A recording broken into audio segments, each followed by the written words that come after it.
Hello everyone, welcome back to my YouTube channel. आज हम करेंगे क्लास 10th के मैथ के केस स्टडी बेस्ड क्वेश्चन जो कि टर्म 1 के एग्जाम में आपको पूछे जाएंगे सेक्शन नंबर सी में। आपको जैसे कि पता है कि रियल नंबर, कोऑर्डिनेट ज्योमेट्री ये आपका 6 मार्क्स का कैरी हो रहा है और ट्रिग्नोमेट्री आपका 5 मार्क्स का कैरी हो रहा है। तो चांसेस हैं कि इन चैप्टर में से आपके केस बेस्ड क्वेश्चन पूछे जाएंगे। तो आई होप कि आपने इस चैप्टर को अच्छे से किया होगा। आज हम करेंगे case based question, chapter number 1 का करेंगे। क्वेश्चन को शुरू करने से पहले आपको कुछ इंपॉर्टेंट बातें बता देता हूँ जो कि आपका एग्जाम होना है। आज ही है जो आपका एग्जाम मैथ का। आपको कंफ्यूज नहीं होना है, आपको कॉन्फिडेंस रखना है अपने आप पे। साथ ही साथ रीडिंग सेक्शन का आप सही फायदा उठाएं कि आपको रीडिंग सेक्शन में आप क्वेश्चन को सही से पढ़ें कि जो जो से क्वेश्चन आपको आते हैं आप उसको पहले अटेम्प्ट करें। हालांकि ये पॉसिबल है कि क्वेश्चन देख के आपको कई क्वेश्चन नहीं आते होंगे, आपको लगेगा कि ये तो क्वेश्चन हमने करे ही नहीं है, कैसा क्वेश्चन आ गया। तो उन क्वेश्चन को अपने दिमाग में रख के कंफ्यूज बिल्कुल नहीं होना है। आपको अटेम्प्ट तो पूरा पेपर ही करना है, बट ऐसे क्वेश्चन को आपको लास्ट में अटेम्प्ट करना है। सबसे पहले आप पिक कीजिए, प्रोबेबिलिटी के क्वेश्चन हो गए, कोऑर्डिनेट ज्योमेट्री हो गया, एरिया रिलेटेड टू सर्कल हो गया, जो जो क्वेश्चन आपको आते हैं ना आप वो पिक कीजिए।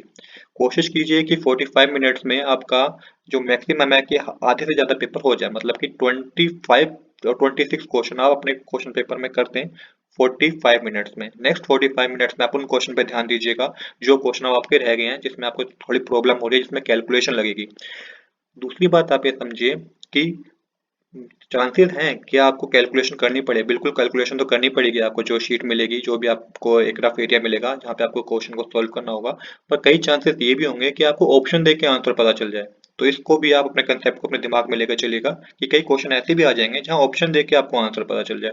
तो इससे क्या होगा, इससे कैलकुलेशन करने की जरूरत नहीं पड़ेगी और आपके आंसर जल्दी हो जाएंगे।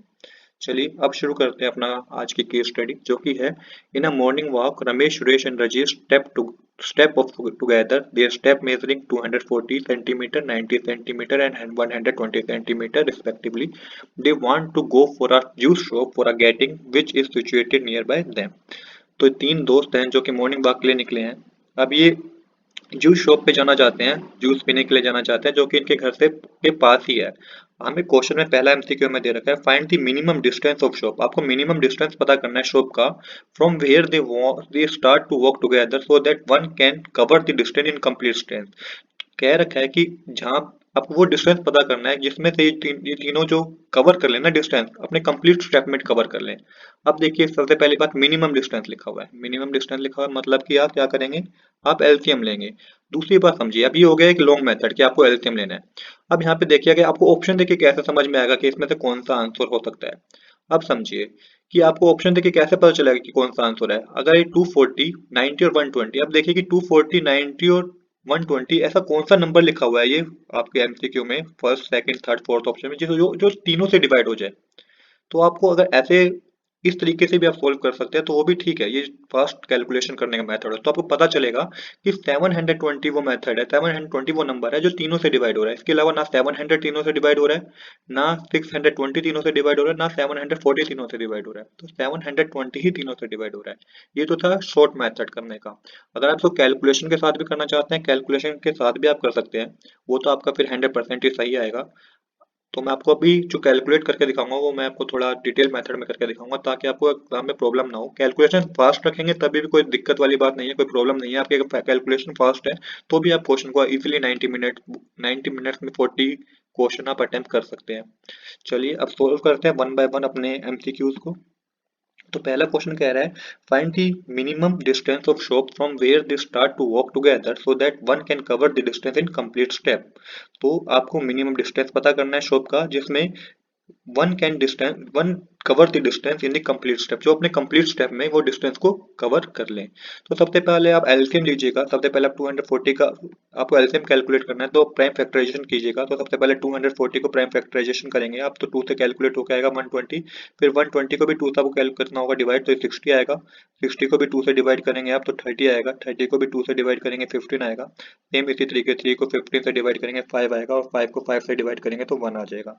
तो इस तरीके से हमने प्राइम फैक्टराइजेशन 240 का कर दिया है। सेम इसी तरीके से 120 का 90 का प्राइम फैक्टराइजेशन कीजिएगा तो 90 का प्राइम फैक्टराइजेशन 2 से पहले डिवाइड होगा 45 आएगा, फिर 3 से डिवाइड कीजिएगा जो कि 15 आएगा, 15 को 5 से कीजिएगा 3 आएगा और 3 को 3 से डिवाइड कर दीजिएगा तो ये आपने 90 का भी प्राइम फैक्टराइजेशन कर दिया। सेम इसी तरीके से 120 का भी प्राइम फैक्टराइजेशन आपको करना होगा। जब आप प्राइम फैक्टराइजेशन कर लेंगे तो इन्हें नोट डाउन कीजिए। तो 240 के जो प्राइम फैक्टराइजेशन आएंगे 2 की पावर 4 मल्टीप्लाई 3 मल्टीप्लाई 5, सेम इसी तरीके से 90 के जो प्राइम फैक्टराइजेशन आएंगे 2 मल्टीप्लाई 3 की पावर 2 मल्टीप्लाई 5, और 120 का जो प्राइम फैक्टराइजेशन आएगा 2 की पावर 3 मल्टीप्लाई 3 मल्टीप्लाई 5। अब आपको एलसीएम कैलकुलेट करना है तो आपको वो वैल्यू पिक करनी है जिसकी पावर सबसे ज्यादा हो। जैसे देखिए 2 तीनों में है पर सबसे ज्यादा पावर किसकी है, 4 की है। सबसे ज्यादा पावर इस यहाँ पे 2 की पावर 4 है तो आपको ये पिक करना होगा। सेम इसी तरीके से 3 में आपको 3 की पावर 2 पिक करना है, और 5 तो सबके पावर 1 ही है तो कोई भी एक पिक कर लीजिए आप। तो ये आपने एलसीएम के लिए आपको इस तरीके से पिक करना होगा। एलसीएम अब आपका कैलकुलेट करके आ जाएगा 2 की पावर 4 16 होती है, क्योंकि 2 को 4 टाइम मल्टीप्लाई करेंगे 16 ही आएगा। 3 टू द 9 होता है और 5 को 5 ही लिखिएगा। तो 720 आपका एलसीएम है। This is the correct answer. Short तरीका ये था कि आपको ये देखना था कि जो तीनों डिजिट है, ये जो 249 जो 120 दे रखे हैं, वो कौन से नंबर, कौन सा ऐसा नंबर है ऑप्शन में से जो तीनों से डिवाइड हो रहा है। तो ये इस तरीके से आप कर सकते हैं। आई होप आपको यहाँ तक मेरी बात समझ आई होगी। अब करते हैं क्वेश्चन नंबर 2। क्वेश्चन नंबर 2 है find the number of common step covered by all of them to reach the juice shop. तो देखिए इसका आंसर जो है नंबर ऑफ स्टेप बताने हैं आपको, जो कि आपको क्या करना है, कॉमन नंबर ऑफ स्टेप बताना है, जिसके लिए आपको एचसीएफ निकालना होगा। क्या निकालना होगा, एचसीएफ। तो प्राइम फैक्टराइजेशन तो आपने ऑलरेडी कर रखा है, प्राइम फैक्टराइजेशन आपने कर रखा है ना, तो अब एचसीएफ कैसे निकलेगा आपका ये समझिए। तो ये तीनों चीजें हमें पता है, प्राइम फैक्टराइजेशन करके हमारे पास आया है। तो यहाँ पे आपको वो पिक करना है जो तीनों में कॉमन है। जैसे कि 2 तीनों में है, 3 भी तीनों में है, 249 टू 120 और 5 भी आपको तीनों में है। तो आपको वही वैल्यू पिक करनी है जो तीनों में अवेलेबल है। तो इस तरीके से आपको पिक करना है। तो आपका जो एचसीएफ कैलकुलेट होकर आएगा 2 मल्टीप्लाई 3 मल्टीप्लाई 5 करके 30 कैलकुलेट आएगा। तो 30 आपका राइट आंसर होगा सेकंड क्वेश्चन का। क्वेश्चन पढ़िएगा, find the number of common step लिखा है तो एचसीएफ पता करना है। आई होप आपको ये इसमें भी कोई डाउट नहीं होगा। अब करते हैं थर्ड क्वेश्चन, जो कि है if A and B are two number then find relation between the HCF LCM and HCF. ये तो देखिए फॉर्मूला ही है आपकी बुक में।